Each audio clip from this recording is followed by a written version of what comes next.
ககவத்த வராப்பிட்டிய பகுதியில் வீடொன்று தீயில் எரிந்து தீக்கிரையான சம்பவம் தொடர்பாக போலீசார் விசாரணைகளை ஆரம்பித்துள்ளனர்.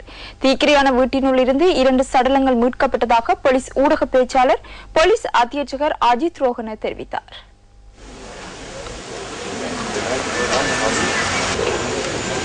மீட்கப்பட்ட சடலங்கள் பெண்களுடையதாக இருக்கலாம் என சந்தேகிப்பதாக போலீஸ் ஊடக பேச்சாளர் குறிப்பிட்டார்.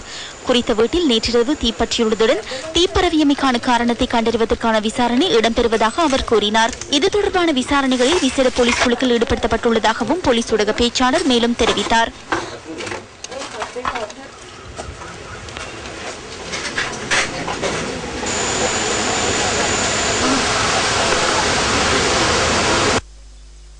இதேவேளை கடந்த காலங்களில் ககவத்த பகுதியில் கொலை சம்பவங்கள் சில பதிவாகியமையினால் அந்த பகுதி தொடர்பில் அதிக கவனம் செலுத்தப்பட்டது. ககவத்த கொடகெதன பிரதேசத்தைச் சேர்ந்த தாய் மற்றும் பாடசாலை மாணவியொருவர் கொலை செய்யப்பட்டமை தொடர்பிலும் அதிக கவனம் செலுத்தப்பட்டது.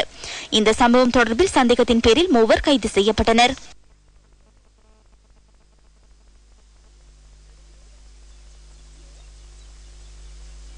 கடந்த வருடம் டிசம்பர் மாதம் 16ஆம் தேதி ககவத்த ஓப்பாத்த பகுதியில் மற்றொரு மரணமும் பதிவாகியது.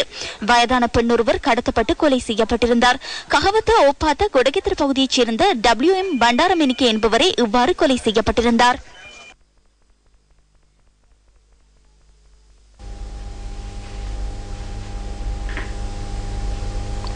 இந்த 2 பெண்களின் உயிரிழப்பு கடந்த காலங்களில் ககவத்தையில் இடம்பெற்ற கொலைகளுடன் தொடர்புடைய மற்றொரு சம்பவமாக இருக்கலாமா?